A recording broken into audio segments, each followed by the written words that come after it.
तो आज के इस वीडियो के अंदर हम बोरुतो के एपिसोड नंबर 41 को एक्सप्लेन करेंगे। तो चलिए वीडियो को स्टार्ट करते हैं। तो एपिसोड के शुरुआत में हम विलेजियर्स को देखते हैं जो कि मित्सुई के जुत्सु की वजह से घायल पड़े हुए होते हैं। दूसरी तरफ सनादा बोरुतो के हाथ में जो कट लगी थी उसमें पट्टी बांध रही थी। सनादा पूछती है कि कहीं मैंने जोर से तो नहीं बांध दिया, जिस पे बोरुतो कहते हैं कि नहीं ये तो बस एक छोटा सा स्क्रैच है। तो सनादा समझ जाती है कि बोरुतो नौटंकी मार रहा है, इसलिए वो उस पट्टी को जोर से खींच देती है। बोरुतो का तो बहुत ज्यादा पेन होता है, लेकिन वो कहता है कि नहीं, मुझे बिल्कुल भी दर्द नहीं हो रहा है। लेकिन तभी कोनोहामारू वहाँ पे आके कहता है कि उसका डाउट अब बिल्कुल क्लियर हो गया है। दरअसल पास के पेल ब्लू नाम के विलेज ने इनके ऊपर अटैक किया था, क्योंकि उन्होंने एक मैसेज छोड़ा है जिसमें लिखा है कि अगर हम लेडी मिरे को वापस लाना चाहते हैं तो हमें ब्रिज का दस्तावेज उन्हें दे देना होगा। और उन्होंने जो स्टोर हाउस के ऊपर अटैक किया था वो बस उनका एक वार्निंग था, लेकिन फिर भी लेडी मिरे ने उनकी बातों को नहीं मानी, इसीलिए उन्होंने विलेज के ऊपर भी अटैक किया और लेडी मिरे को भी किडनैप कर लिया। दूसरे सीन में हम लेडी मिरे को देखते हैं जो कि कहती है कि तुमने मुझे यहाँ इसलिए किडनैप किया क्योंकि तुम्हें ब्रिज का दस्तावेज चाहिए। तुम इसके पीछे कब से हो बताओ? जिस पे आदमी कहते कि तब से, जब से मैंने तुम्हारे डैड को मारा है। दरअसल पेल ब्लू वैली ने इस दस्तावेज के बदले बहुत ऊंची कीमत देने की बात कही, इसलिए मैंने तुम्हारे डैड को पॉइजन पिला के मार डाला। मैंने सोचा था कि तुम भी अपने डैड की तरह अकेले इसे सॉल्व करने की कोशिश करोगे, लेकिन नहीं, तुमने इसमें लिव शिनोबी को भी शामिल कर लिया। दूसरे सीन में उस आदमी को देखते हैं जिसे हमने लेडी किरे के साथ पहले भी देखा था। वो आदमी कोनोहामारू से रिक्वेस्ट करता है कि वो लोग जाके लेडी किरे को रेस्क्यू करके लेके आए, जिस पे कोनोहामारू मान जाता है। फिर वो उसे एक स्क्रॉल देता है जिसके अंदर ब्रिज का दस्तावेज होता है, जिस पे सनादा कहती कि क्या आप श्योर हो, क्योंकि इसे बचाने के लिए लेडी किरे ने पूरा जीजा लगा दिया था। तो वो आदमी कहता है कि कोई बात नहीं, क्योंकि लेडी किरे की लाइफ से ज्यादा बड़ी ये कोई स्क्रॉल नहीं है। कोनोहामारू कहता है कि ठीक है, मैं समझ गया। जिसके बाद वो एक मैप को निकाल के बोरुतो के साथ बैठ के इस मिशन के लिए एक स्ट्रेटेजी बनाने लगते हैं। दरअसल उन्हें उनके ओपोनेंट्स के बारे में बिल्कुल भी नॉलेज नहीं है, और साथ ही साथ बोरुतो वो लोग एक गैनिन है, तो उनके लिए मिशन काफी ज्यादा मुश्किल होने वाला है। लेकिन अगर वो लोग अपने स्ट्रेटेजी के हिसाब से काम को करते हैं तो शायद वो लोग इस मिशन को आसानी से सक्सेस कर लेंगे। इसलिए कोनोहामारू बोरुतो को स्पेशली ये बात अच्छे से समझाता है, क्योंकि एक वही है जो कि अकेले हर एक चीज को हैंडल करने की कोशिश करता है और सब कुछ बिगाड़ देता है। तभी मित्सुकी कहता है कि उसे आसपास कोई मूवमेंट महसूस हो रही है। दूसरे सीन में उस आदमी को देखते हैं जो कि कहता है कि तुम काफी लेट हो। हम देखते हैं कि वो शिनोबी होता है जो कि दूसरे विलेज के लिए काम कर रहा होता है। तभी वो आदमी कहता है कि मैंने तुम्हें इसलिए हायर किया था क्योंकि मैंने सुना था कि शिनोबी ट्रस्टवर्दी होते हैं, यानी कि उस ब्रिज के पीछे दूसरा कोई विलेज नहीं, उसके अपने विलेज का ही ये आदमी होता है जिसने उस ब्रिज के लिए उसके पापा को भी मार दिया है और आज वो उसे भी किडनैप कर लिया है। लेकिन तभी पीछे से कोई उसके ऊपर तलवार चलाता है और उसे मार देता है। वो कहता है कि मैं तो कहना ही भूल गया, दरअसल हम लोग एक्स शिनोबी हैं, यानी कि हम लोग पहले तो शिनोबी थे लेकिन अब नहीं। तभी उसके सामने जो बंदा होता है वो उसे हेईदारी कहता है, इसका मतलब उसका नाम हेईदारी है। वो कहता है कि क्यों ना हम लोग लीव शिनोबी के साथ एक सौदा कर लें, जिससे हम दोनों का ही फायदा होगा। क्यों, ठीक कहा ना? लेकिन तभी कोनोहामारू उन्हें वो दस्तावेज वाला स्क्रॉल दिखाता है और कहता है कि मैं इसके बदले लेडी मेरी को अपने साथ लेके जाऊंगा। लेडी मेरी कोनोहामारू को वो स्क्रॉल देने से मना करती है क्योंकि उसके लिए वो काफी कीमती है। वो लोग भी कोनोहामारू की डील को मान लेते हैं। तभी हम मित्सुकी को उनके पीछे जाते हुए देखते हैं।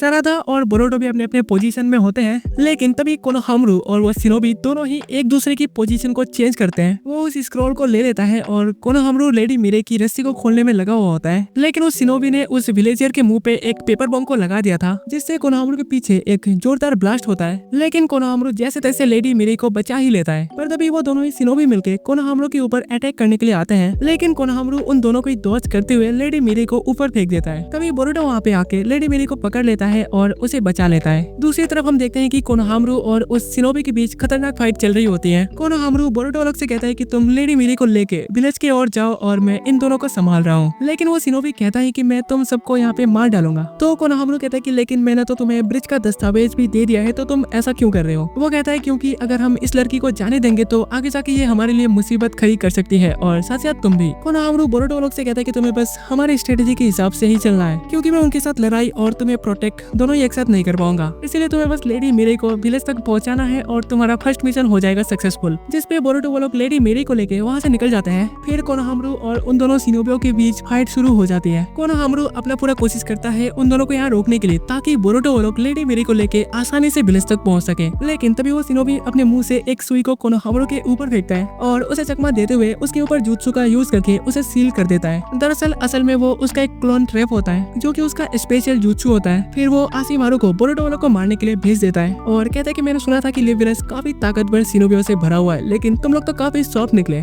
दूसरे सीन में हम बोरुटो वालों को देखते हैं जो कि विलेज की ओर जा रहे होते हैं, लेकिन तभी लेडी कीरे की हालत और भी बहुत ज्यादा खराब हो जाती है। इसीलिए मित्सुकी वहाँ पे कुछ ट्रैप्स को लगाता है और वो लोग एक बड़े से पेड़ के ऊपर जाके छिप जाते हैं। फिर सरादा लेडी कीरे की हाथ में जो कट लगी थी उसे ट्रीट करने लगती है। बोरुटो उसे कहता है कि अगर तुम हमें कुछ भी नहीं बताओगी तो हमें कैसे पता चलेगा कि तुम्हें पेन हो रहा है, जिसपे वो कहती है कि मुझे माफ करना, दरअसल मैं पहले से ही जितना बोझ हूँ मैं उससे ज्यादा बोझ नहीं बनना चाहती। तो बोरुटो कहते हैं कि पता है तुम्हारा प्रॉब्लम क्या है कि तुम हर एक प्रॉब्लम को अकेले ही सॉल्व करने की कोशिश करती हो, बिल्कुल अपने डैड की तरह। जिसपे लेडी मीरे कहती है कि अगर उसे अपने विलेज को प्रोटेक्ट करना है तो उसे अपने डैड की तरह बनना ही होगा। तभी हम लेडी कीरे की पास्ट को देखते हैं जहाँ उसका डैड विलेज के हर एक आदमी के साथ पंजा लड़के उन्हें हरा रहा होता है। दरअसल वो अपने विलेज का सबसे ताकतवर आदमी होता है। अगर किसी ने उनके विलेज के ऊपर अटैक किया तो वो अकेले उनके लिए काफी होता था और उसी ने उस ब्रिज को भी बनाया था। जब तक लेडी मीरे की डैड जिंदा था तब तक कोई भी उनके विलेज के ऊपर अटैक करने से बहुत डरता था। दरअसल उनके विलेज का रूल है कि विलेज का जो हेड होता है वो उनके पिछले जनरेशन के हिसाब से बनाया जाता है। क्योंकि लेडी कीरे उसकी बेटी है इसलिए उसे विलेज का हेड बना दिया गया, जबकि उसे पता है कि वो कमजोर है लेकिन फिर भी उसे ये करना होगा, नहीं तो विलेज के लोग परेशान होंगे। उससे जितना हो सकता था उसने उतना किया विलेज के लिए, लेकिन आखिर में सब कुछ जाके ऐसा हो गया। आखिर वो अपने विलेज को प्रोटेक्ट नहीं कर पाई जैसे कि उसके डैड ने किया था। तभी बोरुटो उसके डैड को अपने डैड के साथ कंपेयर करके उदास होकर सोचने लगता है। तो सरादा समझ जाती है और कहती कि तुम लेडी कीरे की स्टोरी को अपने साथ मैच करके उसके बारे में ही सोच रहे हो ना। मित्सुकी कहते कि सरादा तुमने बिल्कुल सही कहा, लेकिन तभी उसके ट्रैप में जो आशिमारू होता है वो फंस जाता है, लेकिन उसे कुछ भी नहीं हुआ होता। बोरुटो लेडी मीरी को लेके वहाँ से भागने के बारे में सोचता है तो सरादा उसे रोक लेती है, क्योंकि अगर अब वो लोग यहाँ से भागने की कोशिश करते भी है तो जो आशिमारू है वो उन्हें पकड़ ही लेगा। इसीलिए भागने से तो अच्छा है कि हम तीनों मिलके उसे यहाँ खत्म कर दे। जिसपे बोरुटो चौंक जाता है। दरअसल असल में उसे डर लग रहा होता है क्योंकि एक बार वो उसके हाथों से ही मरते मरते बचाए। तभी मित्सुकी कहते हैं कि उसे भी ये आइडिया काफी अच्छा लगा, क्योंकि अगर वो सेंसे के बताए हुए टीम वर्क के हिसाब से ही काम करेंगे तो वो लोग उसे आसानी से हरा सकते हैं। जिसपे बोरुटो भी मान जाता है। दूसरे सीन में हम कोनोहामारू को देखते हैं जो कि ट्रैप में फंसा हुआ होता है। कोनोहामारू कहता है कि अगर मैं तुम्हारी जगह होता तो मैं कभी भी उन बच्चों को यानी कि बोरुटो वालों को हल्के में नहीं लेता और आशिमारू को वहाँ अकेले नहीं भेजता। जिसपे वो कहते हैं कि तुम यहाँ खुद ट्रैप में फंसी हुए हो और मुझे सिखा रहे हो। इतना कहते वो अपने कुनाई से उसके ऊपर हमला करने जाता है।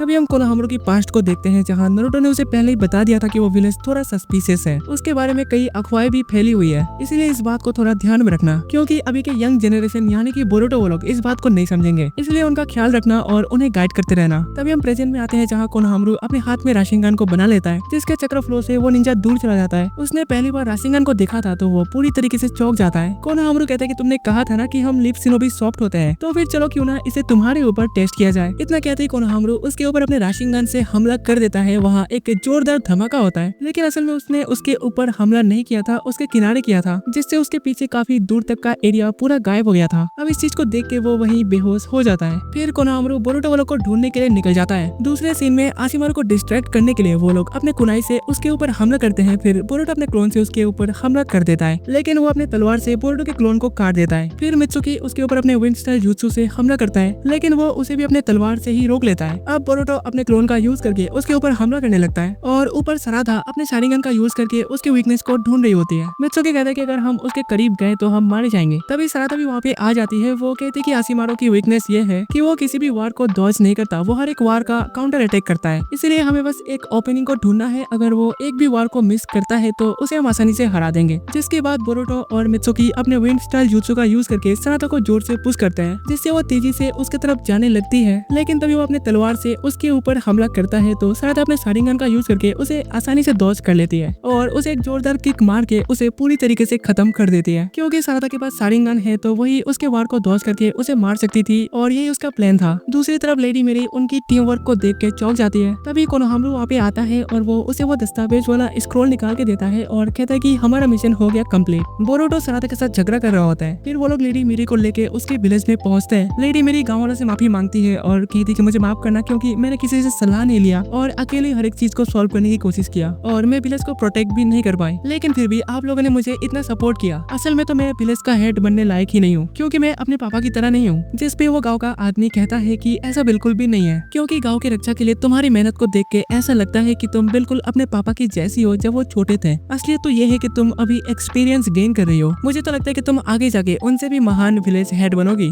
तभी कोनोहामारू कहता है कि ठीक है, फिर हमारा भी जाने का वक्त हो गया है। तो लेडी कीरे दौड़ते हुए उनके पास आके उन्हें शुक्रिया कहती है और कहती है कि वो बोरुटो वालों की टीम वर्क को हमेशा याद रखेगी। जिसके बाद वो लोग वहाँ से निकल जाते हैं। तभी हम लेडी कीरे को देखते हैं जो कि वहाँ एक बोर्ड लगाती है जिसमें लिखा होता है team 7 of the hidden leaf rest area, यानी यानी कि बोरुतो लोग यहाँ कभी भी आ सकते हैं, उनके लिए कोई भी टोल चार्ज नहीं किया जाएगा। लेडी कीरे ने बोरुतो को हमेशा याद रखने के लिए और उन्हें सम्मान देते हुए ऐसा किया। अगले सीन में बोरुतो लोग आखिरकार अपने विलेज में पहुंच चुके होते हैं और बोरुतो को बहुत ज्यादा भूख लगी होती है। कोनोहामारू नारुतो को जाके मिशन का रिपोर्ट देता है तो नारुतो कहते हैं कि ये तो मिशन काफी ज्यादा डिफिकल्ट हो गया था, जिस पे कोनोहामारू कहता है क्योंकि उन तीनों ने ही बहुत अच्छा काम किया। नारुतो कहता है ऐसा इसलिए है क्योंकि तुमने उन्हें अच्छे से गाइड किया, मुझे तुम्हारे ऊपर पूरा भरोसा है कोनोहामारू। और यहीं पे इस एपिसोड का एंड भी हो जाता है। सबसे पहले वीडियो को लाइक करो और उसके नीचे एक प्यारा सा कमेंट करके बताओ कि आपको ये वीडियो कैसा लगा। अगर चैनल पे न्यू हो तो चैनल को सब्सक्राइब कर लेना ताकि आने वाले एपिसोड की नोटिफिकेशन आपको सबसे पहले मिल जाएंगी। तो तब तक के लिए बाय, मिलते हैं किसी और वीडियो में।